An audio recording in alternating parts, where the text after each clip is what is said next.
What's up, ladies and gentlemen? Welcome back to The Good, The Bad and The Stupid. It's Wednesday the 26th of February. Hope you're well, had a great day. If you're new to the podcast or the YouTube channel, then welcome to the most unprofessional news review on the internet. So unprofessional, in fact, I didn't do yesterday's until 10 to midnight, and I didn't put it out until this afternoon because I forgot. Hey, sometimes life gets in the way of art. What can I say? I'm actually proud of my unprofessionalism. It's kind of the selling point of the podcast, don't you know? Anyway, if you missed it, it's there if you want it. Otherwise, just skip. Let's move on. We haven't got time to go back in life. But let's move forward together. The good thing about staying up late last night was I got to catch a film which was on straight after, called The Iceman, and it was about the mafia hitman called Richard Klinsky, who killed over 100 people. I've watched a documentary about him, and he was a cold-hearted bastard. He was like the go-to guy who he just liked killing people. That was what he was good at, and he enjoyed it. So all the bosses used to use him. Anyway, but they've got Michael Shannon played it, and he's one of my favourite actors. He played the main character, and he just looked perfect casting because he looks like he should be picked up by the police on a daily basis and interrogated, because he just looks like he's up to no good. Even when he looks, he might be happy. You wouldn't know. He just looks like he's looking to kill somebody, and that's the actor. So he didn't have to probably do much acting because he just got that look anyway. So perfect casting. Ray Liotta's in it. He's always a good gangster. And then the one person who I thought was fucking odd as anything was Ross out of Friends. David Schwimmer was in there playing this character, and they gave him like a ponytail wig. He just looked like Ross with a wig on. It was so wrong. He had like he was set in the 70s, so he had like a tracksuit on, a weird stick-on moustache, and a fucking crazy ponytail down to his arse. And it's clear, it's obviously he hasn't grown his hair for that role, so he just looked like a wig. So I couldn't take my eyes off that. I couldn't get that out of my head that that's just Ross with a wig on. So yeah, Michael Shannon, perfect. Ross, he looked like fucking Ron Jeremy's love child. So anyway, it was a great film anyway, and whilst I got waylaid with that, I forgot to stick the podcast up. So I do apologise. Let's blame Ross. Let's all blame Ross and his stupid looking ponytail. Anyway, let's move on. Good film though, I recommend it. I like films set in the 70s. I love all the clothes and everything. I've got loads. I love buying clothes from the vintage clothes shops and stuff. I probably fucking look like him when I go out, to be fair. Some of my friends look at me like, what is he wearing, or what has he got on? Because, you know, like, a lot of my friends just wear modern, normal clothes and that, and I turn up in a fucking 1970s jacket with shoulder pads or fucking Concord colours and a bright yellow mustard t-shirt or something or other. I think I look the bollocks. They think I look like a load of bollocks. Anyway, let's move on to coronavirus is fucking... It's getting scary now. I'll tell you what, I was joking the other week about not stockpiling, and I'm thinking about doing it now, and I need a face mask from somewhere. I might have to make one out of fucking a pair of fucking G-string underpants or something or other if the shops are sold out, or they're overpricing them, to be fair, aren't they?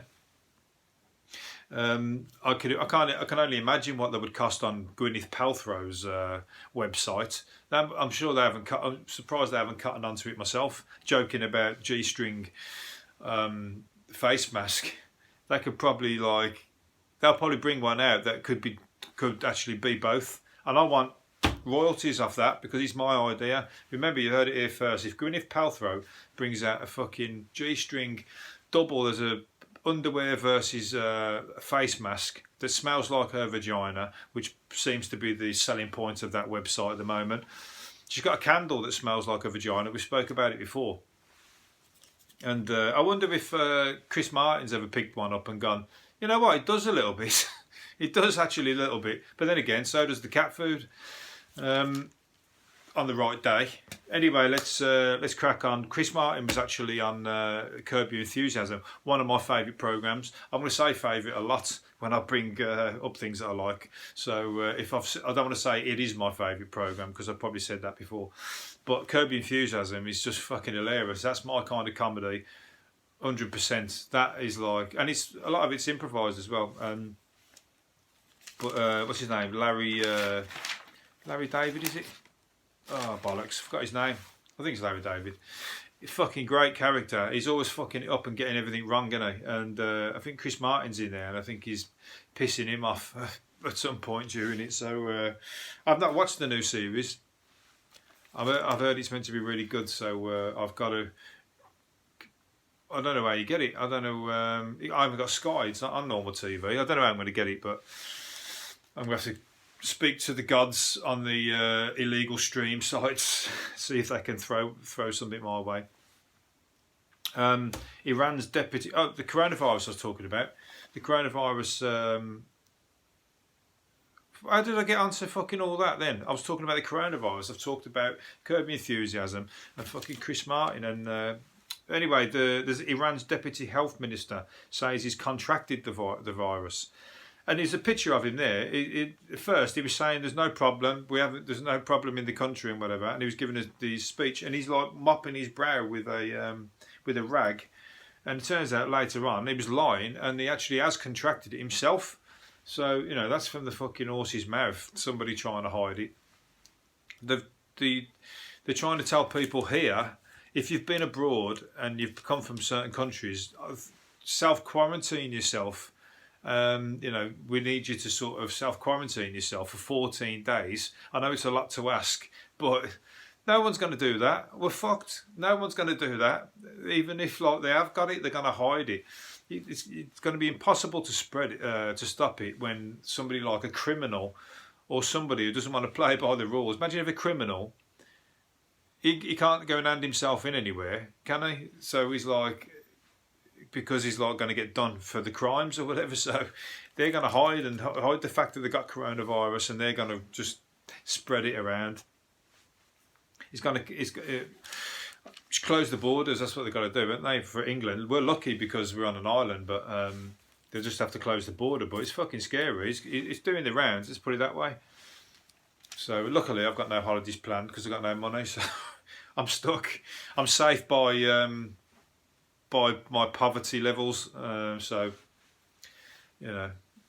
all these people with loads of money, they've all gone off to Tenerife, winter sun, and they've been quarantined in their hotels. There's a sandstorm blowing up, and then the sandstorm is blowing the fucking coronavirus, whatever, all over the show, and everyone's been stuck in their hotels. So not a great holiday. I don't think you'll get any money back either. But somebody who's having a worse holiday than that is Ricky off EastEnders. Ricky! He's had Sid Owen, his name is, his real name. Again, I wouldn't have known that because you just know him by the characters, don't you? Character names. Anyway, he was off to Thailand and he got smashed in the... I think I must have cursed him because it was only the other week I've spoke about this. He got smashed in the face with a golf ball on a golfing range and had all his teeth knocked out. And his jaw broke and all that stuff, and he's had to have bone graft. His teeth flew out of his mouth, and he's had a brain scan. And if it had been any higher, it probably would have killed him. And I was making a joke about people aiming to do it on purpose on a golf course, but that would be the perfect way to top somebody off. If you wanted to do somebody in, take them on a business meeting. I was actually doing it for the wives who are taking their expensive, their rich older businessman husbands, and the wives are practicing golf and get it behind his back, learn how to play golf perfectly, then pinpoint and smash him in the head with a golf club, do for him, and then hopefully you're in the will. If not, you're out of the relationship at the very least. But I was talking about that, and now this has happened to him, so I kind of feel a little bit responsible. I think somebody might have took me up on that and thought, I fucking hate that Ricky off EastEnders. I hate EastEnders. And that guy on the podcast is always saying how he hates EastEnders, so maybe I'll do him a favour and fucking pop one of them for a laugh so we can talk about it on his podcast. I do apologise, Sid, but I really am not going to take any responsibility for that. I'm sorry.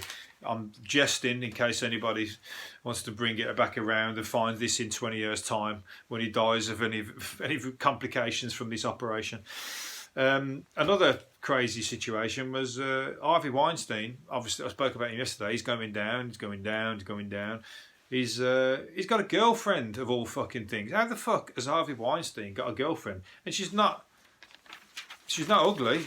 She's fucking quite pretty. I've showed a picture to the video there, and she's got a very expensive ring on. Again, it's got to be for the fucking money. How can you be a girlfriend of somebody while all that shit's going on? You know, like, talk about fucking putting yourself in an awkward position. Every sort of woman in the land is like behind the women. Surely, clearly you're not, but even her friends, any females in her circle, are surely going, what are you doing? All right, he's got money, but he's not the only bloke with money. Go for somebody else with some money, somebody who's not fucking in court for rape, and he's about to go down for rape.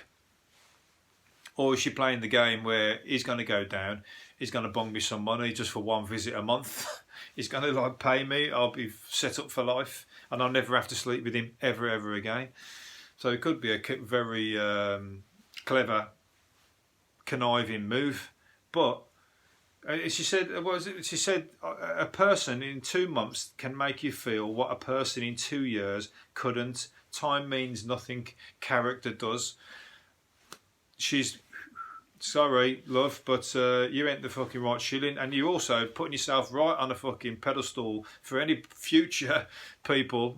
You know, when you was unknown, you had the pick of the bunch. You could go and hang around the golf clubs and pick up any rich bloke, but now everybody knows you're the one who fucking went after Harvey Weinstein at the worst time possible. So they know that you've got, you know, there's something wrong, basically. There's something, you've got money in your eyes and there's no love in your heart. Let's put it that way. Anyway, let's move on to, I was going to say something else then. Totally lost my train of thought. Unprofessional bastard I am. Deontay Wilder bizarrely claimed that he lost to Tyson Fury because his ring walk costume was too heavy. Even if your ring walk costume was too heavy, you got to be humble and say fucking nothing. You know, you lost, and you lost very well. There's no way in the world that fucking costume has cost you that. You've trained for fucking months and months and months. Either you're dumb and you didn't know that costume would be too heavy for you to carry into the ring, or you're fully fit and you trained, and £40 isn't that heavy, is it? I can't remember. I don't know the conversion, but I don't think that's that heavy. And fucking, you're like, you know, you're either thick or you're stupid, because, or you both, no, sorry, that's me being thick and stupid. You're either thick or you fucking, you know, you're just making up excuses is what I'm trying to say. You lost fair and square, and that's almost like David A when he said he had a broken toe. All right, you had a broken toe, but everybody knows that's going to be the shittest excuse. Just don't say it. Just lose and come back and fucking fight in a bigger fight. There's more money around the corner, but you just look like sour grapes now. It was a great suit though. It did look good. Like costume, I said it was something off RuPaul or Skeletor. Amazing suit. I bet he could sell that for a fair bit of money. So next time he's going to come out, he'll be just in a fucking pair of smaller shorts, smaller than usual shorts, so he's got no excuse altogether. And then when you lose and you get beat badly, you've got nothing to blame it on. So anyway, they can't start making money. There's big money around the corner for them. They're going to have another bash, aren't they? Ipswich has been voted one of the world's top new travel destinations. Sorry, I've got no desire to go to Ipswich. If you're listening from another country, take it from me. Ipswich has got nothing for me to go and visit, so I don't know whether you go to Birmingham. Birmingham is not even on the fucking list. It was in the Rough Guides one a couple of years ago. Birmingham City, it's the second city. Manchester thinks it is, but it isn't. Birmingham is the second city. That's the place you should be coming to visit. It's got everything. I can't think of them off the top of my head, but there's plenty there to see. And now they just arranged the H2 link. We're only 42 minutes. Well, we will be in 8 years. We're only an hour and a half anyway on the train, but 42 minutes from London to Birmingham. And you can go and see the home of the Peaky Blinders. You've all heard of that. That's where we're from. Ipswich, I don't know anything from Ipswich. Don't know anything about it. It's got a Bobby Robson's statue. That's about it. But Bobby Robson was a legend, so I'm not going to travel all the way there to see the statue though. I'll just watch something with him on the telly if I want to reminisce. What's the Euro '96 when we lost? But he did great things with the football team. a pair of mourners, job's worth. What's it called? Dropped a couple of fag butts while they were stood outside a funeral, having a cigarette. Obviously feeling a little bit down. They've gone out for a fag, for a bit of fresh air and a bit of like getting your head together. And they threw the cigarette on the floor, and some, what they called, the law enforcement officers walking past and fined them 80 quid each for it. Give them you've got to use common sense in those circumstances. It's like Blakey off on the bus, isn't it? Somebody who just fucking, no, these are the rules. I've got my clipboard, I've got my fucking instructions, and I'm giving you the fine. I'm sorry, you have to take it up with somebody else, because if they complain, they've put it in the paper now. Bound to get off with that. You've got to have some fucking common sense, haven't you? Really. Probably on private land as well, the church. So, the vicar could come out and say you can throw their fag butts on my church lawn as much as they like. And then have to take a backhander. I'll give you 40 quid. Save me 40 quid off my 80 quid fine. But that's just silly, isn't it? Burnley Council has since apologised for any upset caused and have cancelled the fines. There you go. Fucking stupid law enforcement officers. It's just... They get power behind the job, and I've had a parking warden once, and he was like, he won't even give me the parking warden. He was just giving me a fucking low down degree on not to park there again. No, that was it. I was sitting in my van, and I was just about to move. I was just writing something down before I was to set off, and he was going, "Can you move?" Because I wasn't going to give you a ticket. That was it. He was going to give me the ticket whilst I was sitting there, because I'd gone past the parking time on the meter. You can't park in this place between 1:30 and 2:30. And he said, if I don't drive off, I'm going to get the ticket. So I ended up winding the window down and having a good argument with him. I really enjoyed the argument, but he was just such a job's worth, I couldn't help but argue with him. I wanted to piss him off. And then I drove off just before he got the ticket. And he was there writing down my reg number from behind for future reference, fucking arsehole. Anyway, Joe Pasquale has revealed he once came into contact with a UFO on a late night drive. The TV funny man said his extraterrestrial experience left him believing there are little green men living closer to Earth than we think. Well, they missed a fucking opportunity then, didn't they? To shoot or to zap, fry Joe Pasquale, to take him on or to beam him up and fucking experiment on him as to what the fuck is going on with that guy is in his head and in his voice. But they could have put everybody out of our misery with that one. So I don't believe it's true. He's obviously tripping on that night. He said a UFO landed in the field and then took off again. But I'm surely they're the fucking... They've surely should have come out and fucking murdered him. Or at least took him on a bit of a jaunt, and then he could have come back and told us this story that he got abducted by aliens, and we can all think he's mental. We'd have liked that. But no, I believe in... I've seen a UFO myself. If I jest, I believe I have anyway. And so did everybody in my road at the time. We all saw it. So the alcoholic, the homeless guy, everybody, the blind guy the guy who didn't have his glasses, everybody, we all saw it. The dog, we all tell you the same story. Well, I believe in them, and I think they are true and they are real. That's why it cracks me up when we're trying to search for them with all this money going off into galaxies far, far, looking in the distance and that. But they're finding us already anyway. Of course they are. Anyway, Mum who bought a packet of bourbon. A mum who bought a packet of bourbon biscuits for her 7 kids found none of them adding chocolate cream.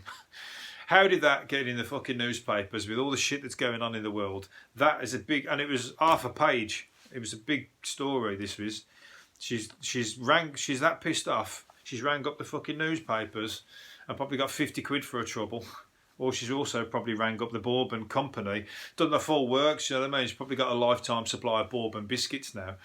So, yeah, I mean, it's obviously trading stat. You just bought a fucking moody packet, but they're only about 50p, aren't they? Bourbon biscuits are the cheapest in the fucking 20, what was it?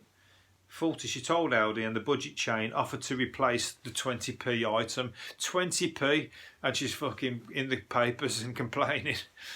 It's just going to buy another pack. I mean, if you're paying 20p for anything, you got to assume there's something wrong with it. I'm sorry.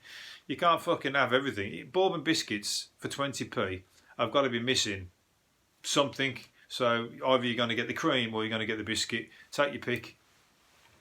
Or you're going to get half a pack. Or they're going to be broken biscuits. That's what you get for 20p. I'm sorry.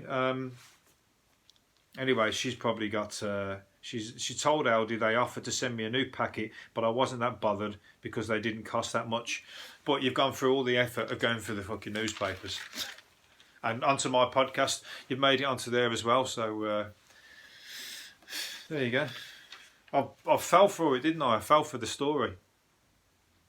What was I going to say? Oh yeah, Tom Jones was once headbutted through a chip shop window. It was claimed he's got a book out, and he was fond of a backstreet rumble during his days as a teddy boy. And he's in a place called near the Mumbles. I pulled it out because he got headbutted through the chippy window. But I remember when we ended up getting into a fight outside a nightclub in Birmingham, one student night. I wasn't a student, but it was a midweek club night or whatever. Anyway, I don't know why I'm telling that part. We all ran off. There was a gang chased us into the chip shop, and somebody picked up a fucking jar of pickled eggs and smashed it off one of their heads as they ran into the chip shop. So I've seen somebody get knocked out by a jar of pickled eggs. So to beat that, Tom Jones, I tell you what, when I'm big and famous like you, I'll be referring to that in my book. I've already told it out now. It's hardly a revelation now. It's already out there on the podcast.